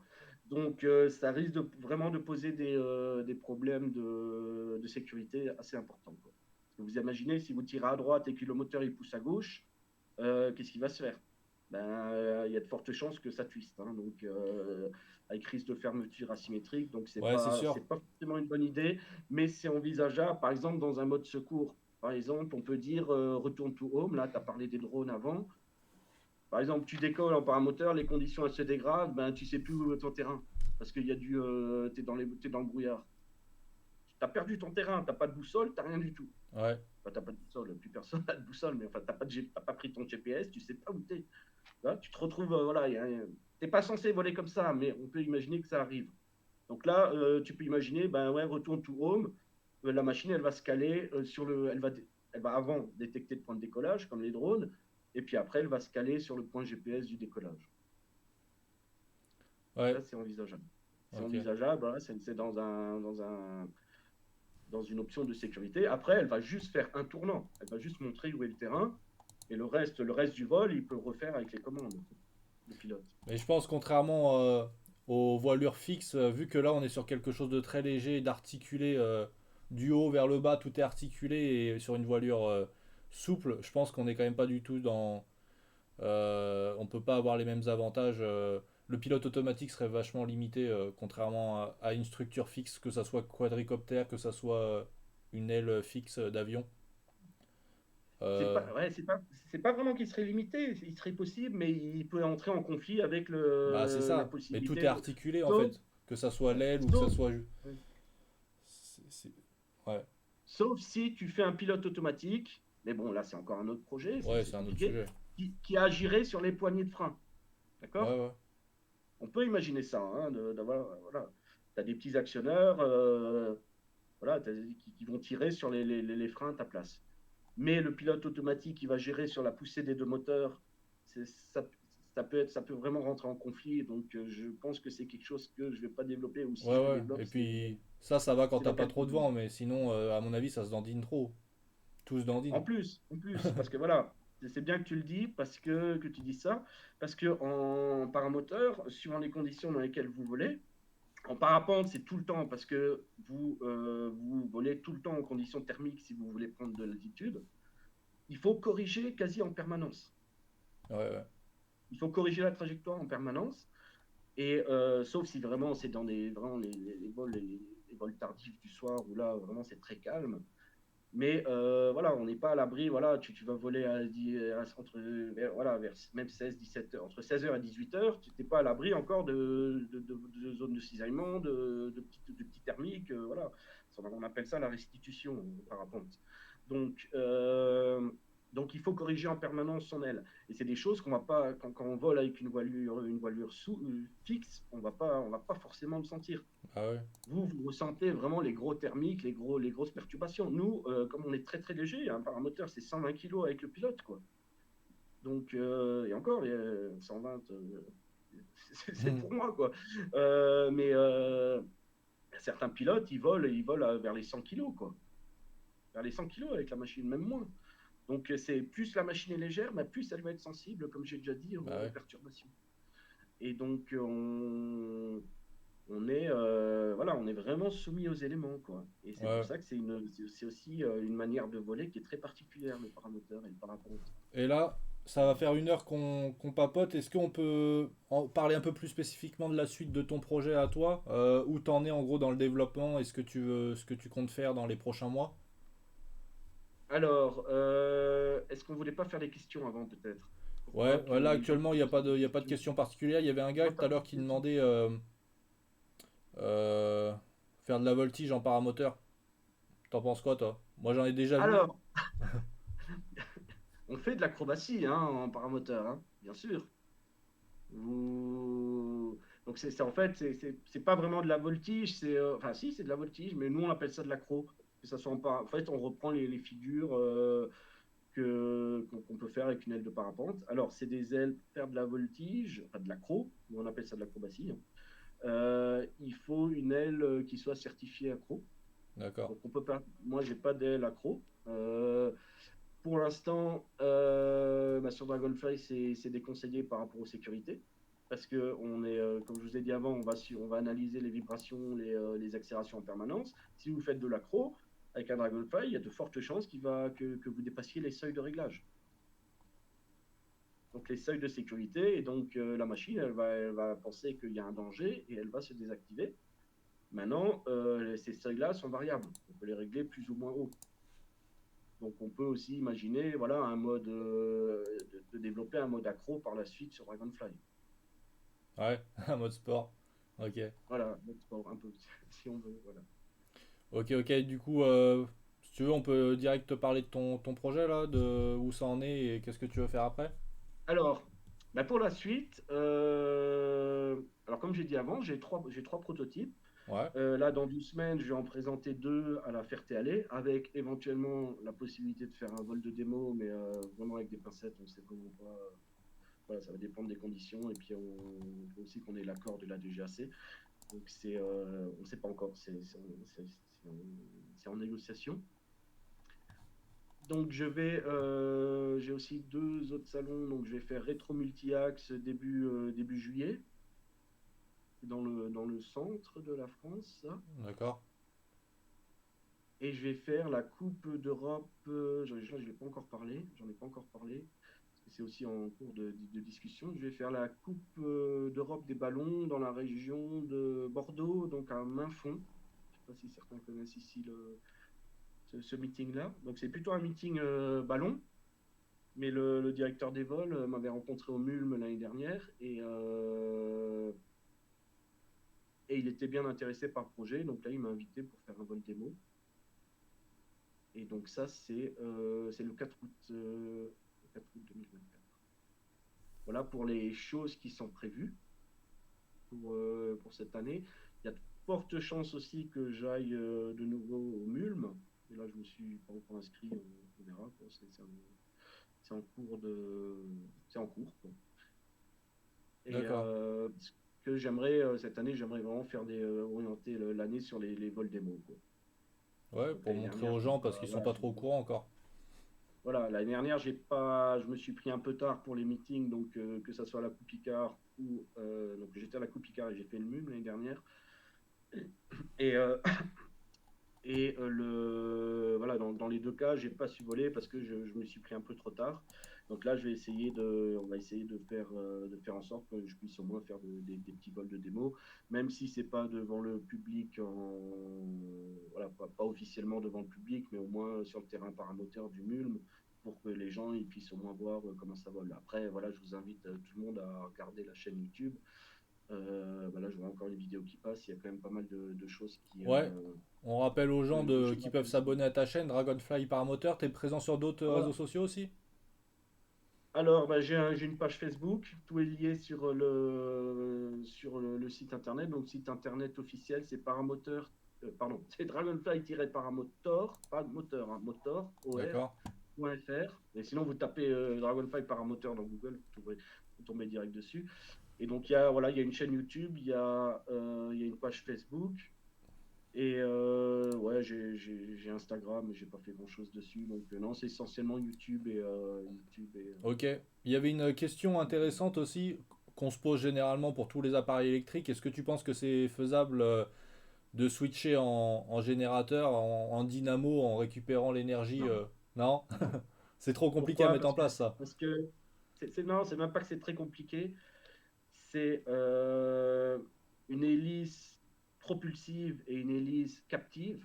Donc, Ouais, quand je dis hélice captive, c'est une hélice d'éolienne, c'est pas les mais mêmes. c'est pas les mêmes profils, Ouais. c'est pas dimensionné pareil. Donc, on va pouvoir récupérer, mais un pouillème, Ah ok. d'accord? J'ai des vélos électriques. Les modes régénératifs sur les vélos électriques, ça fonctionne. dans le meilleur des cas, sur un vélo électrique, on va gagner 5%. Ouais. Moi, j'ai une roue électrique, je gagne quand même un petit peu, je pense, hein. J'ai une roue électrique, tu Ouais, sais. ouais, je vois, je vois. Je vois. Oui, mais là, c'est parce que c'est du freinage régénératif. Ouais, C'est c'est pas parce la que tu même vas chose. freiner en paramoteur, on freine jamais. Bah ouais, ouais. On freine pas avec le moteur, tu vois. Tu peux Donc pas là, ça c'est récupérer plus facile. la même quantité Voilà, d'énergie. c'est une question d'utilisation. Voilà, c'est une question d'utilisation. Et voilà, moi j'ai deux vélos électriques. Moi, je sais que sur un, je récupère quasi rien. Et sur l'autre, faut vraiment que pour sentir le frein moteur, faut que c'est entre 20 et 25 km à l'heure pour que ça fonctionne. D'accord. Vraiment, le moteur. En dessous, il n'y a pas parce que c'est une question voilà, de courant d'induction. Le moteur, il tournera pas Ouais. assez vite. Mais sur un paramoteur, c'est tout à fait impossible quoi, parce qu'on ne freine pas volontairement avec les hélices. Vous voyez? D'accord. Ouais, parce qu'on se dit que c'est Donc, vrai que si on a une longue descente de 15-20 minutes, si on est monté à 5000 pieds et qu'on veut descendre, récupérer un peu d'énergie, on se dit peut-être qu'on va récupérer un petit chouïa, mais... non, ouais. Alors on peut imaginer sortir une petite éolienne comme les systèmes sur les Airbus et les Boeing, là, d'urgence absolue. Ouais. Mais ça compliquerait à mort le système et c'est pas. Ok, ok. Non, Et ça nous Après, j'y emmène ai du pensé, coup évidemment. à la question de Maintenant, l'autonomie. maintenant, il y a autre chose. On peut imaginer, maintenant, c'est pas encore au point, mais on peut imaginer une voile solaire. Ah ouais? Ça, c'est quelque chose qui peut être intéressant. D'accord. Maintenant, les matériaux, ils ne sont pas encore au point, mais peut-être que dans 5, 10 ans, voire 15 ans, on pourrait imaginer un paramoteur photovoltaïque, pardon, un parapente photovoltaïque destiné au paramoteur électrique. Et D'accord. donc là, si on arrive à avoir quelques kilowatts, c'est quasi une autonomie illimitée. Quasi illimitée. On se trouverait avec l'équivalent de l'avion solaire Ouais. qui a été fait, il y a le Solar Impulse qui a été fait il y a quelques années. Ça serait surtout en mode vol croisière pour récupérer quand t'as besoin de très peu d'énergie, quoi. C'est ça, c'est en mode palier. C'est en Ouais. mode palier. Et du coup, en autonomie, tu peux nous parler un petit peu d'autonomie? Alors, tout à fait, ça, on n'en a pas parlé. Alors, moi, j'ai parlé voilà, que ça améliorait l'efficacité, mais on n'en a pas parlé de combien. Donc, c'est super important de savoir de combien. Alors, moi, j'ai eu accès aux data donc, des monomoteurs, des paramoteurs électriques monomoteurs, parce que, voilà, comme j'ai déjà dit plus ou moins, ce qui est super intéressant sur les machines électriques, c'est qu'on peut avoir des data en temps réel. Sur une machine thermique, vous ne saurez jamais exactement combien de chevaux vous avez en mode palier. Ouais. Vous pouvez faire des estimations par rapport à la consommation, voilà, mais vous ne le savez pas en temps réel. C'est possible, mais c'est très compliqué à faire parce qu'il faut mesurer les RPM et le couple moteur en permanence pour avoir la puissance. Donc on peut après, voilà, suivant la courbe, suivant la poussée, la courbe d'hélice, voilà, les caractéristiques de l'hélice, on peut le récupérer, évidemment. D'accord. Bon, mais vous ne l'avez pas en temps réel. Donc sur un paramoteur électrique, on peut l'avoir. Donc grosso modo, dans les mêmes conditions de vol, donc c'est-à-dire avec le même type d'aile et avec le même PTV, donc avec le même poids total de machine, un, un paramoteur donc électrique monomoteur, il a besoin d'environ 5000 watts pour maintenir le palier. 5000 5000 watts en watts pour permanence. maintenir le palier. Ah ouais. Voilà, 5000 watts. Ouais. Ah, c'est beaucoup quand même, hein. C'est pour ça que les paramoteurs thermiques, ils font 15, 20, 30 chevaux. Ah ouais, je pensais C'est pas. pas, Il doit y avoir une sacrée traînée. c'est pas une machine efficace, le paramoteur. Hein. C'est très léger, mais c'est pas une machine efficace. Enfin, c'était pas parce que ça peut changer peut-être un peu avec Dragonfly, sans me jeter des fleurs, mais voilà. Donc, on est grosso modo, voilà, les meilleurs chiffres, c'est 4008, les moins bons, c'est 5000, c'est 5002. Donc, vous voyez, c'est vraiment très précis. Hein. Ça la gouache, hein, quand même. Sur un Dragonfly, on est aux alentours de 3000. Donc, de Deux. 5000 à 3000, c'est 40% en moins. Ah oui. Donc, c'est quand même assez considérable. Et ça s'explique par les deux hélices à gauche à droite. Et ça s'explique sans doute aussi, mais ça, c'est difficile de savoir qui fait quoi. Parce que voilà, il faudrait faire des études un peu plus poussées pour l'instant. Mais moi, j'ai pas accès à tout. Hein. Voilà, moi, les Dragonfly, je les ai fait dans mes garages, hein, dans mon Ouais. garage et dans mon salon. Voilà. J'ai pas accès à une soufflerie, j'ai pas accès à beaucoup de choses, quoi, de point de vue. Donc, la première chose que j'ai faite en 2017, c'est construire un banc d'essai, pour vous dire. Donc, j'ai 3 bancs d'essai qui permettent donc de caractériser les hélices, les configurations, voilà. Donc c'était quand même une grosse étude théorique, hein. Les 2, 3 premières années, c'était une grosse étude théorique avant de faire un prototype fonctionnel, puisqu'il fallait que je sois sûr que la théorie et la pratique sur mon essai soient cohérentes et soient performantes avant de faire une machine où je me mets dessous. C'est logique, quoi. Si les chiffres n'avaient été pas bons dans cette phase-là, ben, je n'aurais pas continué le projet. Or, ils étaient bons, donc j'ai continué. Voilà. Et donc, ça veut dire donc on passe de 5000 à vers les 3000. Ça veut dire voilà, qu'on gagne 40%. Donc 40%, ça veut dire soit 40% de poids machine en moins, soit 40% d'autonomie en plus en heures de vol, en minutes de vol. On n'est pas encore en heure avec un S, hein, sur les paramoteurs électriques. Pour le même poids machine, en fait. D'accord. Déjà pas Donc mal. soit on va gagner de la performance, soit on va gagner du confort. Parce que voilà, décoller avec une machine donc, qui fait 30 à 35 kg ou décoller avec une machine sur le dos qui fait 20 à 25 kg, c'est pas la même chose En effet. au niveau du confort et au niveau même de la possibilité. Euh, L'exomo le plus performant, il est à pas loin il a plus de 40 kg. Enfin, le plus performant en termes de batterie, avec la plus grosse batterie, il est à 40 kg de poids machine. Donc, si vous prenez un secours, vous êtes avec pas loin de 45 kg sur le dos, devoir décoller avec pas loin de 45 kg sur le Il dos. faut pouvoir les porter quand C'est même. c'est beaucoup. Moi, je pense que je ne pourrais plus. Je pourrais plus. 45 kg, voilà, à mon âge. Et le tien, tu dis, il Voilà. fait combien? 25, tu m'as dit? Alors, moi, j'ai 3 prototypes, hein. Donc, Ouais. c'est toujours aux alentours de 25. Le prototype 1, il est aux alentours de 23, mais il n'a qu'une batterie qui permet de voler une demi-heure. C'était la première machine pour voir comment ça volait, comment ça se comportait. Le deuxième, il a une batterie qui a 50% de capacité en plus que le 1, donc il est vers les 26 kg. D'accord. Et il permet avec une bonne aile, parce que ce que j'ai pas dit avant, c'est que aussi les performances d'un paramoteur vont dépendre de l'aile que vous utilisez. En, ouais, grosso modo, en parapente, vous avez 4 types d'ailes. Donc, vous avez débutant, intermédiaire, performance et compétition. Ok. D'accord? A, B, C, D. Donc, pour comparer, c'est la différence, ça va être l'allongement et la finesse de l'aile, des ailes globalement. Donc, c'est comme si le A, parlez avion, quoi. Avion, ça serait un Cessna 152. Pardon, le A, ça serait un Cessna 152. Et puis, celle de compète, ben, ça serait un planeur ASK avec 60 de finesse. Ouais, ouais. D'accord? Mais la gamme sur les paramoteurs, sur les parapentes, c'est pas aussi étendu. C'est-à-dire qu'on va être entre 8 et 12, 13 de finesse pour les meilleures ailes. Dans D'accord. tous les cas, on est, euh, on est beaucoup moins bon que les planeurs rigides. Mais voilà, mais c'est comme ça.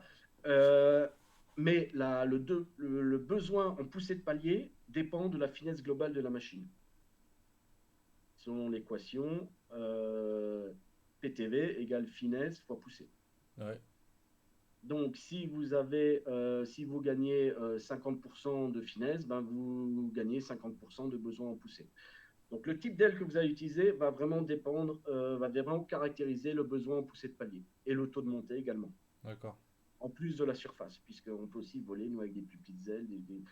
Voilà, c'est quand même le paramoteur, c'est quand même un monde très, très spécifique parce que c'est une machine qui a géométrie variable, si vous voulez. Bah ouais. Votre moteur, vous pouvez l'utiliser sur une aile de 15 mètres carrés, vous pouvez l'utiliser sur une aile de 32 mètres carrés, voire plus, quoi. Voilà. Et en l'air, ça ne va pas se comporter du tout pareil. Ouais. Voilà. Donc, voilà, pour revenir aux performances, donc on a un gain de l'ordre de 40%, donc de diminution de la consommation. Ce qui est quand même en aéronautique Bah ouais, assez c'est considérable. balèze, hein. Et c'est pour ça que je m'accroche au projet et puis que je le continue parce que ça vaut le coup ça vaut le coup de faire quelques courriers à DGAC Bah ouais. pour arriver à voler plus propre, quoi, et de plus efficace. Ouais, t'as raison. Et moi j'ai une petite question et puis il y en a deux autres aussi. Là tu nous as parlé de puissance en gros nominale pour un palier. Est-ce que tu connais la puissance crête, la puissance maximum au décollage qu'ils peuvent fournir les moteurs? Tout à fait. On va faire le même raisonnement. Les monomoteurs, ils sont équipés avec des moteurs réglés à 15 kg. 15 kilowatts. Ah ouais, OK? ça c'est énorme. Dragonfly, il a besoin de moins de 10 kilowatts pour décoller. Et avec les mêmes taux de montée. D'accord. Ouais, pour toutes les Donc, raisons on a énoncées 30%. précédemment. Voilà, on a 30%. C'est pas exact. On a 30% de diminution de puissance installée. Mais ça suffit. Ça suffit. D'accord. T'as autant Pour, de. Toi, t'as l'impression que ça marche aussi bien. Tu m'as dit que c'était même plus court. Alors, le décollage est plus court. Ouais, Après, ce qui compte aussi, c'est le taux de montée. Et comme dit, le ouais. taux de montée, il dépend de l'aile, il dépend du PTV du pilote, il dépend un peu des conditions aérologiques. Voilà, si vous voulez en très calme ou si vous avez un peu de thermique, c'est pas pareil. Euh, donc, il faut vraiment faire des tests un peu D'accord. plus Et poussés pour vraiment caractériser la différence. Mais en tout cas, le gain, il est déjà là. Je ne suis pas sûr que si les monomoteurs sont réglés, brident leur moteur à 10 kg, ils arrivent à décoller. Moi, d'accord. j'arrive. Et Et en quand taux je de dis que je suis à montée, toi, moins de tu 10 trouves kilos, je suis. qu'il s'en sort Pardon? bien? En taux de montée, tu trouves que le Dragonfly Ah bah s'en oui, sort bien je quand même? suis comme je suis avec la même aile, je suis comme mon Ok. thermique classique. Ouais, c'est bien tout Voilà. ça. Je suis dans les mêmes conditions que mon thermique classique. Grosso D'accord. modo, parce que comme dit, encore une fois, un vol n'est pas l'autre. Il faudrait vraiment avoir deux Ouais, machines bien les unes à sûr. côté des autres et décoller avec le même poids, la même aile. C'est des tests à faire, quoi. Ouais, ouais, Tu les vois. études, faut Mais que en ça tout soit fait de cas, manière en tout cas, ça rigoureuse. performe. Là, vous pouvez le voir sur les vidéos. Voilà, ça monte. Et comme dit, je suis pas un pilote super léger. Donc, je pense qu'avec bah, il y a certains pilotes qui vont être plus légers, qui vont tester bientôt Dragonfly, et ils vont forcément voler un peu mieux que moi, quoi. Si vous avez 20 kilos à porter en moins, ça vole mieux. Logique.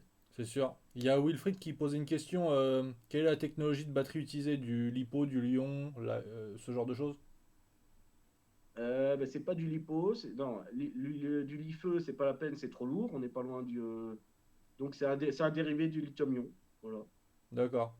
Nous, en aéromodélisme, à l'époque, on utilisait beaucoup de LiPo. Voilà, alors le LiPo, c'est ce qui permet d'avoir des courants de décharge les plus importants. Maintenant, il y en a qui sont au graphite à 100 C. C'est-à-dire qu'une batterie de 1 ampère-heure, elle va pouvoir sortir 100 ampères. C'est assez énorme. Bah ouais. Mais ça pose, c'est ça, c'est pour ça que les batteries ont un peu mauvaise réputation parce que quand tu sors 100 ampères sur une batterie d'un ampère-heure, Elle ça souffre. va la faire chauffer. Ouais. Et si tu demandes trop, à un moment, ben, ça va dégrader la machine. Ça va dégrader la batterie avec des risques d'incendie. Donc le LiPo, c'est complètement exclu sur des machines où on a des hommes dedans. Voilà. Mais D'accord. bon, après, il y a certains youtubeurs ont fait des essais avec du lipo. Moi, je le fais pas. Pour l'instant, tes batteries, elles tiennent le choc depuis que tu les utilises? Elles ont Ah ouais, toujours bah, de la capacité? Dragonfly 1, elle va avoir plus de 4 ans la batterie là. Et j'ai encore fait un vol avec, ça tient le choc.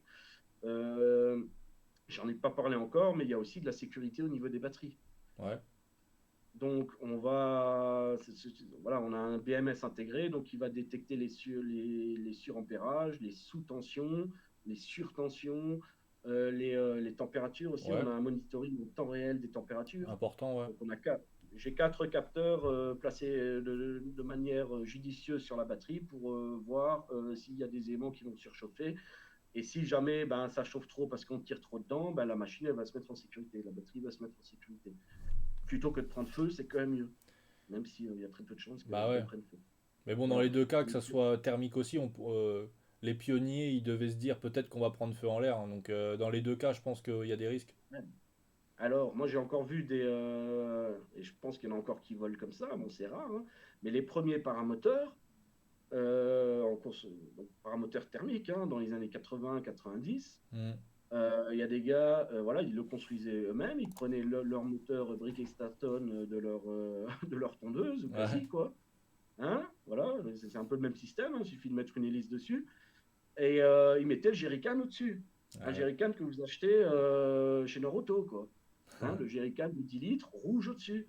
Donc au-dessus du moteur, donc avec des risques de fuite, avec des risques d'embrasement spontané, parce que s'il y a une goutte d'essence qui tombe sur le pot d'échappement, ben, ça commence à brûler.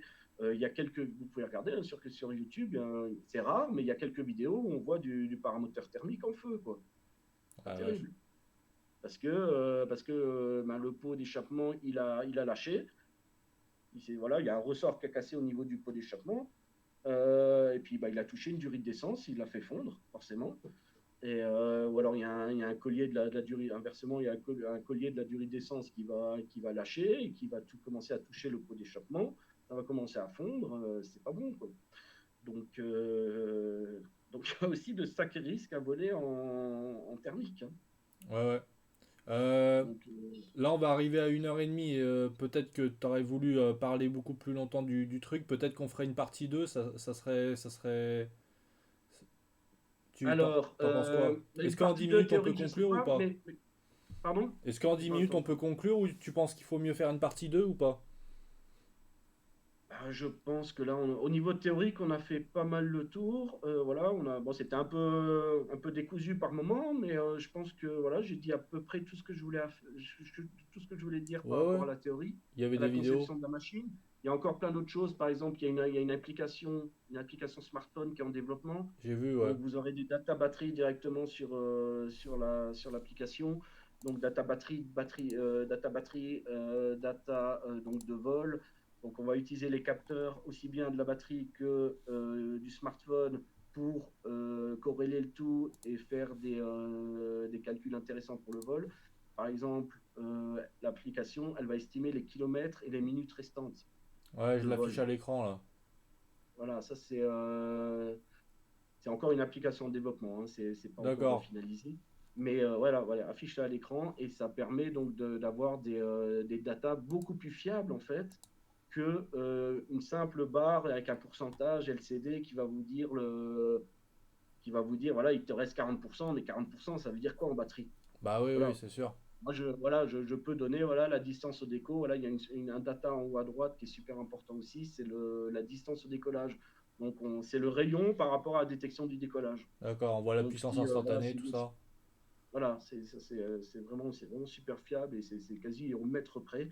Donc, si vous allez à 5 km de votre terrain et puis que les kilomètres résiduels sont à 5, il est temps de faire demi-tour, quoi. Et oui, C'est sûr. faut, Bah ça empêche faut pas de faire espérer que le vent, les il faut espérer calculs. que le vent il vous pousse, quoi. Et voilà, l'avantage de l'application, c'est que ça va utiliser les datas aérologiques pour estimer l'énergie, pour estimer les kilomètres résiduels, Ouais, puisqu'évidemment, on est soumis au vent. bah oui. Donc il y a plein voilà, c'est pour ça que j'ai voulu vraiment développer cette application. Quoi. D'accord. Bah il y a du potentiel, hein. Ah ouais, Il y a de quoi faire. il y a du potentiel et il y a encore du boulot. Donc parlez du projet, voilà, soutenez-nous par rapport au développement, par rapport voilà, peut-être venez nous voir sur les salons. Euh, alors là, je vois qu'il y a quelqu'un qui a Douzy. Ben, c'est marrant. Moi, je suis dans la région de Douzy, là, dans les commentaires.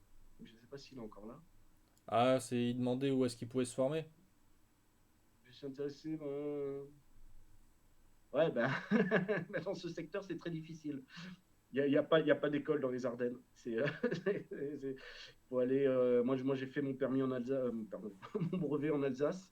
Donc, c'est un peu compliqué de faire ça dans les Ardennes. Là, je ne peux pas trop l'aiguiller par rapport à ça. Mais après, s'il est intéressé pour voir un Dragonfly en vrai, ben, c'est avec plaisir. Voilà. Ok, Qui me contacte. Et puis, puisque Douzy, ben, une des vidéos que tu as montrées, c'était filmé justement à Douzy. ok.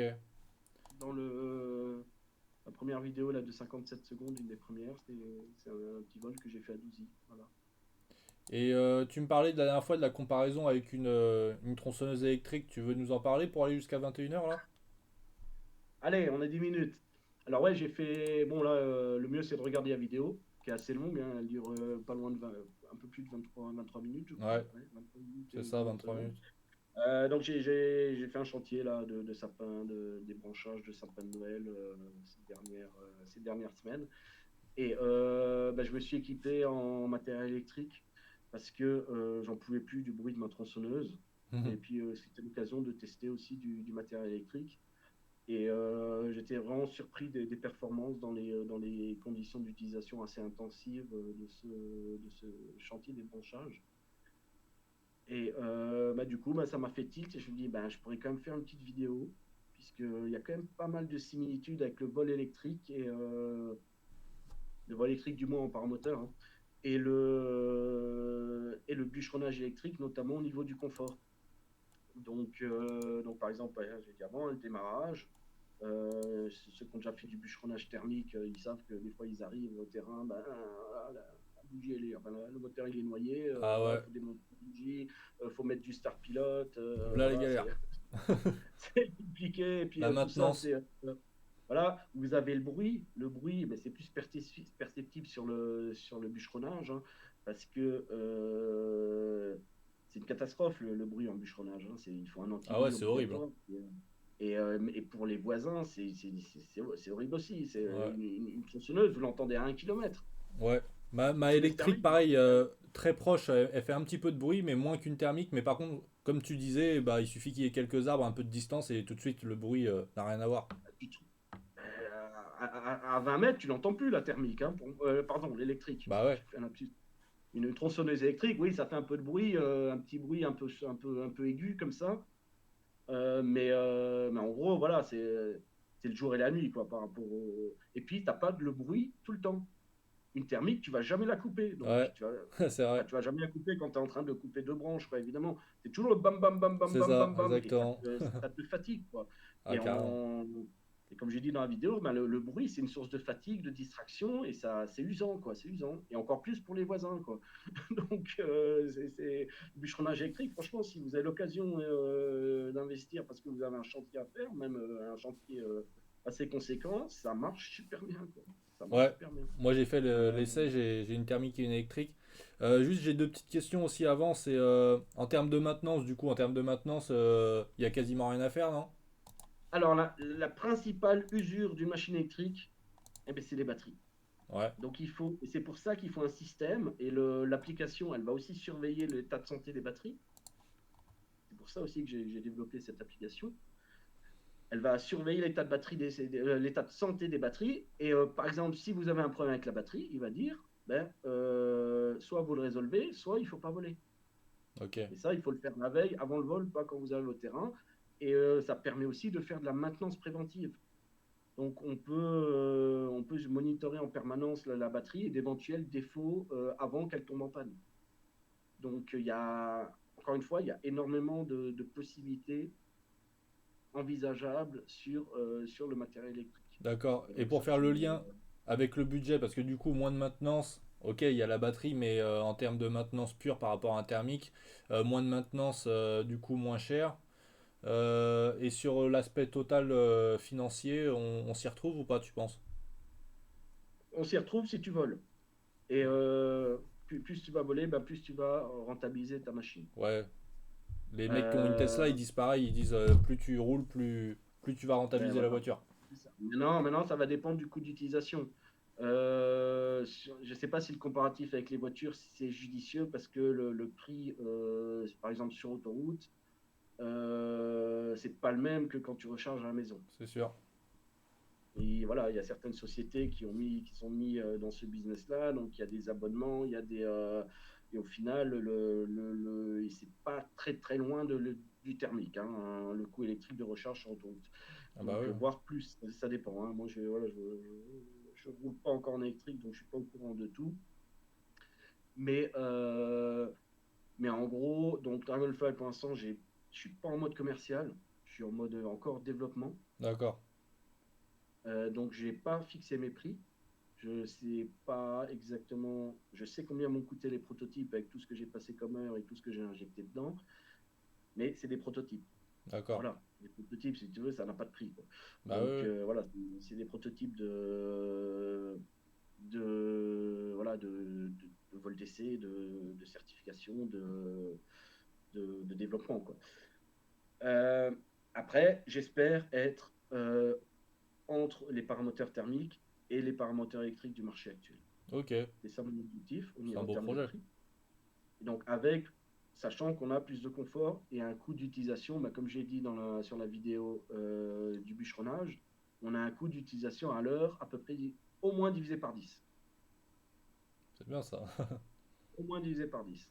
Après, voilà, il faut voler pour rentabiliser la différence entre le coût du paramoteur thermique et le coût du paramoteur électrique.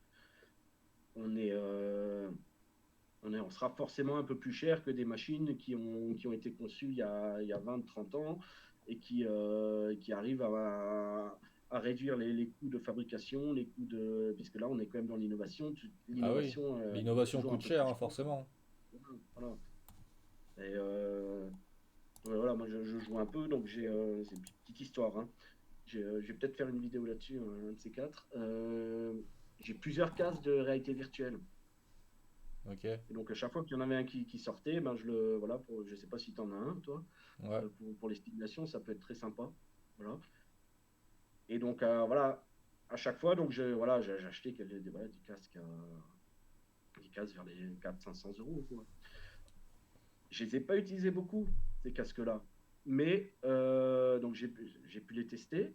Je me suis quand même pas mal amusé avec. Mais si je les avais pas achetés, ou si voilà, pas mal de personnes comme moi ne les avaient pas achetés, ils n'auraient pas fait l'évolution. Bah c'est sûr. Donc, c'est en achetant, en, s'il y a une technologie qui vous plaît, il faut voilà, des fois faire l'effort d'investir dedans, même si c'est un peu plus cher, Ouais. pour qu'elle arrive sur le marché après de manière plus performante et peut-être moins coûteuse. Bah ouais.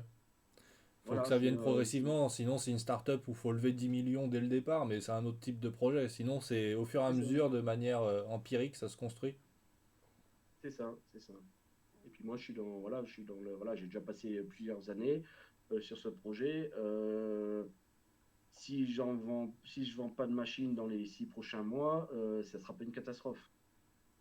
Bah oui, t'as fait au fur et à mesure, Mais donc t'as pas de évidemment, deadline. voilà, j'ai pas de deadline, mais après, il faut aussi avancer. L'argent, c'est le nerf de la guerre. Il faut à un moment mettre des choses sur le marché, même si elles sont pas parfaites. De toute façon, il y a rien qui est parfait. Donc, moi, mon point principal, c'est la sécurité et les performances. Voilà.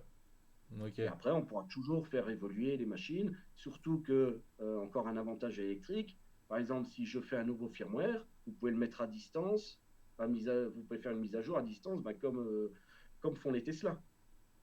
Bah oui, au fur et à mesure, ouais, ça peut être bien. Voilà.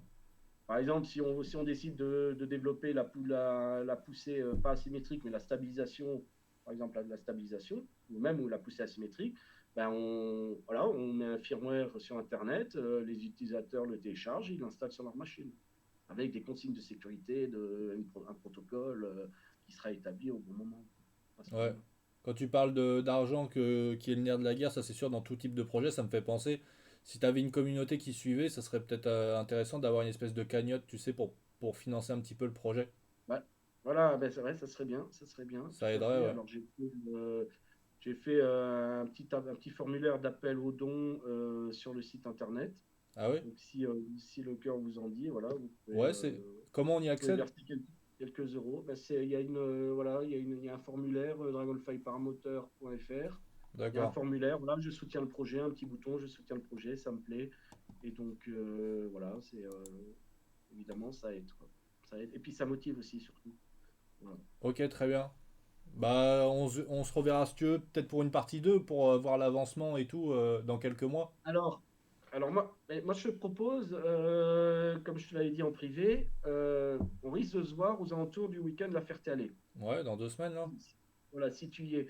Donc peut-être le lundi ou le mardi après, là, après le week-end, hein. Ouais. Plutôt après qu'avant. Avant, on aura pas mal de choses à gérer. Euh, donc je te propose de refaire peut-être un live autour d'une machine, avec éventuellement, si les conditions sont bonnes, un petit vol d'essai en live, si Avec ça te plaisir, dit. ouais. Ce serait bien, voilà, il faut trouver le terrain hein, dans la région parisienne. Et puis voilà, et puis comme ça, on discute plus, éventuellement plus techniquement en montrant une machine, voilà, ce qui est plus parlant. Maintenant, comme dit, hein, il y a déjà énormément de vidéos sur ma chaîne si vous voulez découvrir les machines et voilà, comment ça décolle, comment ça se comporte en vol, vous le voyez, hein. Donc, dernière chose, ouais, une des dernières vidéos que j'ai diffusées, donc avec des F1, donc vidéo postée vers le 14 avril, bah, que tu as mise avant, hein. Pour rebondir par rapport à la sécurité, j'ai fait ce vol-là vers midi dans des conditions vraiment qui n'étaient pas idéales. Mais comme il fallait que j'avance mes vols d'essai et mes salons, j'ai fait ce vol-là. Et ça s'est très bien passé. Voilà. Ce que je veux dire par là, c'est qu'un Dragonfly, il peut voler aussi dans des conditions qui sont un peu plus soutenues et un peu plus méchantes Ouais, que ça dépend du peut-être pilote un après. monomoteur. Voilà. Ça dépend du pilote. Et moi, effectivement, je fais aussi du parapente. Donc les thermiques, ça ne me fait pas peur. Ok. Enfin, ça me fait pas peur. Je me suis déjà fait peur avec certains thermiques, mais d'une manière générale, voilà, je suis plus, effectivement, je suis plus habitué à voler dans des conditions un peu soutenues. Maintenant, je suis pas un champion de parapente non plus. Donc voilà, j'habite pas dans les Alpes, donc je suis un très très modeste pilote de parapente. Ok. D'accord. Bon, Donc, je vais donc devoir te voilà. laisser parce que moi j'ai un petit vol sur Fly Simulator. Pour ceux qui nous écoutent encore, si vous voulez nous rejoindre sur Fly Simulator 2020, c'est rendez-vous sur le Discord. Et puis bah on se voit pour une prochaine vidéo, du coup, ça te va? Ouais, ben ça va, Mathieu. On dira tout sur la chaîne ben, quand on fera ça exactement. Avec une Bon, petite annonce, ok. peut-être, Bah merci en sur tout les cas réseaux. d'être passé, hein. Franchement, c'était super intéressant. Moi qui en fais pas, franchement, ça me passionne. Ben, super, super. Ben, faut s'y mettre alors. Ouais, ouais, peut-être un de Peut-être un ces jours, ouais. jour. Hein. Voilà. Ben, j'espère qu'on pourra faire une belle vidéo avec la machine en réel, dans Ok, ça autour marche. du 20 mai. Ok. Super. Allez, bonne soirée à tous. Allez, bonne Ciao, soirée à tous, ciao. salut. Allez, ciao.